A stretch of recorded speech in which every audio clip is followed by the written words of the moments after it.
Կառավարության ընդունած որոշումների մի մասը վերաբերում են բազմաթիվ մարդկանց կենսագործունեության տարբեր բնագավառների։ Այսպես, որոշում ընդունվեց ինսուլինի գնման 2014-2018 թվականների գործընթացը կազմակերպելու մասին։ Առաջիկա տարիներին դեղամիջոցը կենտրոնացված կերպով ձեռք է բերվելու Դանիայից։ Գինը վերջին տարիների ձեռքբերման գնի համեմատ ցածր է մոտ 5 անգամ։ Ինսուլինը ձեռք կբերվի անմիջապես արտադրողից ամենից ցածր գներով 1 սրվակի համար $3.99 դոլարին համարժեք, այսինքն 1642 դրամով ներառյալ ավելացված արժեքի հարկը։ Մարդկային ինսուլինը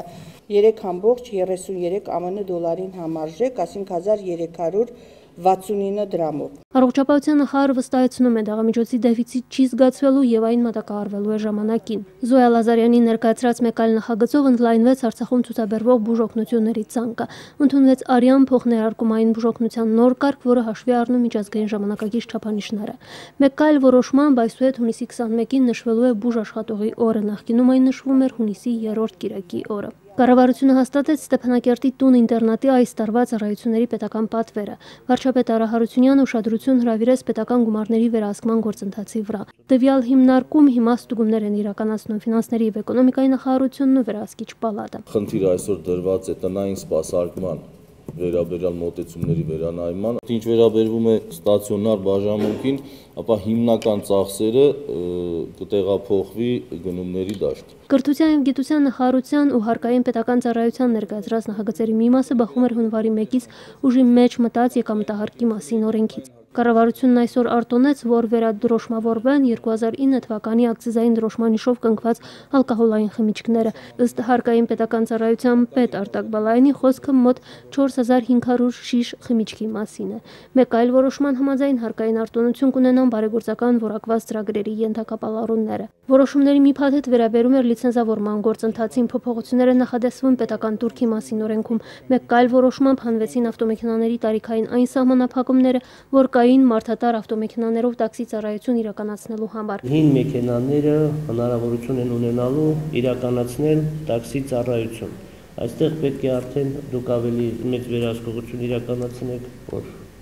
վթարների ավելացման խնդիր չառաջանա հետագայում։ Արտադրական ենթակառուցվածքների նախարարի ներկայացրած մեկ այլ նախագծով հաստատվեց հեռուստարադիոհաղորդումների սոցիալական փաթեթը, այն ներառելու է 10 հեռուստաալիք։ Կառավարությունը որոշում ընդունեց 200 միլիոն դրամ ուղղել խմելու եւ ոռոգման ջրի մատակարարման ծառայությունների սուբսիդավորմանը։ Այն մոտ 40 միլիոն դրամով պակաս է նախորդ տարվա չափից, շնորհիվ նրան, որ ջրամատակարարում եւ ջրահեռացում ընկերության սեփական եկամուտներն աճել են։ Սակայն ջրի վարձը խնդիր է մնում շատ բնակավայրերում։ Պետական եւ բարեգործական միջոցներով կառուցված ջրատահարի պահպանման եւ շահագործման համար գումարները դեռևս գոյանում են ոչ թե բնակչության վճարներից, այլ պետական սուբսիդիայից։ Բավականին քարոզչական ու բացատրական աշխատանք է անհրաժեշտ տեղերում, որպեսզի մարդիկ հասկանան, որ պետք է վճարել կանոնավոր ջրամատակարարման համար։ Համայնքի ղեկավարներին պետք է ճիշտ կողմնորոշիչ թվեր տալ, որ համայնքի բնակիչների հետ պարբերաբար քննարկել։ Մարդիկ պետք է հասկանան, որ այդ գումարները չի գնում պետական բյուջե, հակառակը պետական բյուջեից փոխհատուցում է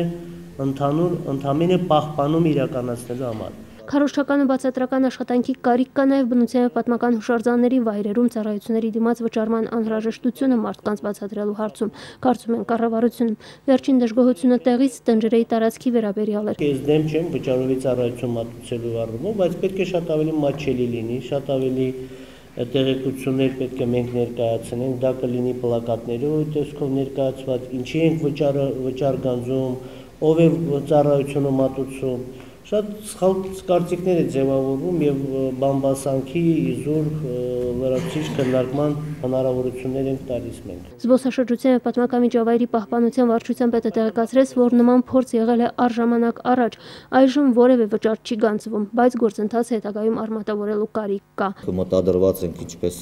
գիտեք, տնջրի ծառը հայտարարել մրցույթ վարձակալության համար, որը շատ շուտով տեղի կունենա եւ հուսամ, որ որևէ կազմակերպություն կամ անհանձ ձեռնարկատեր կցանկանա այդ սպասարկում ծառայությունների մատուցումը իրականացնել, այլապես մենք պիտի պարտավորված լինենք նորից պատմական միջավայրի պահպանության ծառայության միջոցով դա անել։ Այս թեման քննարկվեց 2014 թվականի պետական բյուջեի միջոցների հաշվին ԼՂՀ պատմության եւ մշակույթի անշարժուժարձանների եւ պատմական միջավայրի պահպանության եւ օգտագործման ծրագիրը եւ միջոցառումների ցանկը հաստատելու վերաբերյալ որոշման համատեքստում։ Այսօր հաստատվեցին նաեւ այս տարվա զբոսաշրջության զարգացման ծրագիրն ու միջոցառումների ցանկը, նաեւ մշակութային տարածքների ճանաչման չափորոշիչները սահմանելու եւ մշակութային տարածքների ցանկը։ Առաջինը մշակութային տարածքի կարգավիճակ ստացան Շուշի քաղաքը, Հադրութի շրջանի Մեծ Թաղեր, Ասկերանի շրջանի Պատարա եւ Ծաղկաշատ գյուղերը։ Լուսինա Ավանեսյան, Սամվել Սայան, օր։